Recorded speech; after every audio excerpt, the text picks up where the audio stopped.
बता रही थी कि extra corporeal shock wave lithotripsy किसको कहा जाता है। Extra corporeal shock wave lithotripsy होती है, इसमें ये जो ट्रीटमेंट है ये कॉमन मेथड है और ये जो इसमें इंस्ट्रूमेंट यूज किया जाता है उसको लिथोट्रिप्टर कहा जाता है और ये आउटसाइड द बॉडी एक मशीन है या लिथोट्रिप्टर जिसको हम कहते हैं वो फिक्स किया जाता है और शॉक दिए जाते हैं, बहुत हाई जो होते हैं शॉक वेव्स वो दी जाती हैं, जिनकी वजह से अंदर किडनी में जो स्टोन है वो स्मॉलर पीसेस में उसकी ब्रेक डाउन हो जाती है और ये जो फ्रेगमेंट्स हैं फिर वो यूरेथ्रा से रिमूव्स आउट हो जाते हैं। उसके बाद जो PCNL है जिसको परक्यूटेनियस कहा जाता है, नेफ्रोलिथोट्रिप्सी कहा जाता है, इसमें एक ट्यूब इंसर्ट की जाती है पेशेंट की बैक से उसके kidney into the kidney to create a track, एक ट्रैक सा बनाया जाता है और एक स्कोप डाली जाती है जो विजुलाइज करवाती है स्टोन इनसाइड द किडनी को। मतलब यूं समझ लें कि जैसे अल्ट्रासाउंड टाइप का एक मटेरियल होता है, तो अब वो फिर एक मॉनिटर सा लगा हुआ होता है, उसमें विजुलाइज हो रहा होता है कि किस जगह पे स्टोन मौजूद है और फिर उसके बाद क्या किया जाता है कि उसकी ब्रेक डाउन की जाती है, जो स्टोन वहां पे मौजूद होता है एक ट्यूब जो ट्रैक सा बना के उसके थ्रू, और फिर वापस क्या किया जाता है कि वो अगर स्मॉलर पीसेस में है तो वो ब्लैडर से उसको चला जाता है, वो यूरिथ्रा के थ्रू पास आउट हो जाता है। अगर उसका लार्जर फ्रेगमेंट है या ब्लैडर के अंदर स्टोन वगैरह है तो उसके लिए फिर क्या किया जाता है, ओपन सर्जरी जो होती है वो की जाती है। उसके बाद नेक्स्ट टॉपिक पे आ जाते हैं, किडनी फेलियर है। तो किडनी फेलियर कब कहा जाता है कि जनरल टर्म यूज होती है कि जब किडनी का जो फंक्शन है वो डिक्लाइन हो जाता है और जो उसका फिल्टरिंग प्रोसेस है वो एफिशिएंट नहीं रहता, तो इसको कहा जाता है किडनी फेलियर और रेनल फेलियर कहा जाता है। दो टाइप्स के फेलियर हैं, एक को कहा जाता है क्रोनिक रेनल फेलियर और दूसरे को कहा जाता है एक्यूट।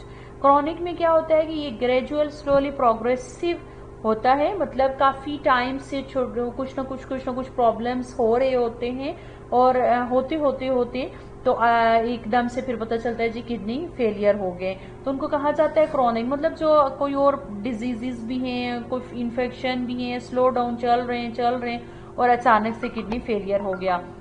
इसमें बैक्टीरियल इन्फेक्शन पेल्विस का हो सकता है, सराउंडिंग टिश्यू को नेफ्राइटिस हमने पढ़ चुके हैं वो हो सकता है, फिर उसके बाद डैमेज हो सकता है, हाई ब्लड प्रेशर या डायबिटीज हो सकता है।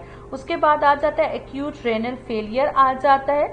जब एक्यूट रेनल फेलियर की बात करें तो उसमें जो हेमरेज होता है ट्रॉमा की वजह से हो गया, वॉमिटिंग, हेमरेज कहते हैं ब्रेक डाउन को कहा जाता है, ठीक है। कोई ट्रॉमा, कोई सडन अटैक हुआ, कोई एक्सीडेंट हुआ, कोई कुछ इस तरह का हुआ, शॉक है, तो उसकी वजह से क्या हो जाता है, हेमरेज हो जाता है। फिर इसके अलावा वॉमिटिंग है, डायरिया वगैरह बहुत हो गया, लॉस ऑफ वाटर बहुत ज्यादा हो जाए, या डायूरेसिस है, एक्सेस एक्सक्रीशन ऑफ यूरिन है, या स्वेटिंग बहुत ज्यादा हो रही है उसकी वजह से, या अगर यूरेटर, ब्लैडर या यूरिथ्रा में ऑब्स्ट्रक्शन हो जाती है तो किडनी फेलियर हो जाते हैं। किडनी स्टोन है और स्फीयर नेफ्राइटिस है अगर, तो उसकी वजह से भी क्या होता है, किडनी फेलियर हो सकते हैं। ये दो जो हैं इसके किडनी फेलियर से रिलेटेड इसकी टाइप्स आ जाती हैं। यहाँ तक बच्चे आपका आके लेक्चर ये ख़त्म हो जाता है। नेक्स्ट इंशाल्लाह कंटिन्यू करेंगे कल। तो ज़हन में रखिएगा कि ये जो छोटे छोटे क्वेश्चन हैं इसमें MCQs हैं, शॉर्ट क्वेश्चन हैं, लॉन्ग क्वेश्चन हैं, ये इस क्वेश्चन चैप्टर के अंदर से मस्ट आता है, इस जो चैप्टर है इससे आता है, यहाँ से लॉन्ग क्वेश्चन में भी और बाकियों में भी। तो इसलिए ज़हन में रखिएगा कि पढ़िएगा, साथ साथ रेगुलर कीजिए ताकि आपके लिए प्रॉब्लम ना हो। आप देखें कि हमारे लिए भी ये चीज़ बड़ी मुश्किल होती है, आपके लिए बैठें ऑनलाइन, ये असाइनमेंट्स बनाना, ये स्लाइड्स बनाना, फिर लेक्चर रिकॉर्ड करना हमारे लिए बड़ी हेक्टिक है, लेकिन कम से कम हम आपके लिए कर रहे हैं तो हमें फिर वो चीज़ हमारे लिए मुश्किल नहीं हमें लगती है, कि हम कहते हैं कि आपका भला हो, कम से कम आपका टाइम वेस्ट ना हो। तो काइंडली इसको सीरियस लीजिए क्लासेस को, रेगुलर आप पढ़िए इनको। अल्लाह हाफिज़।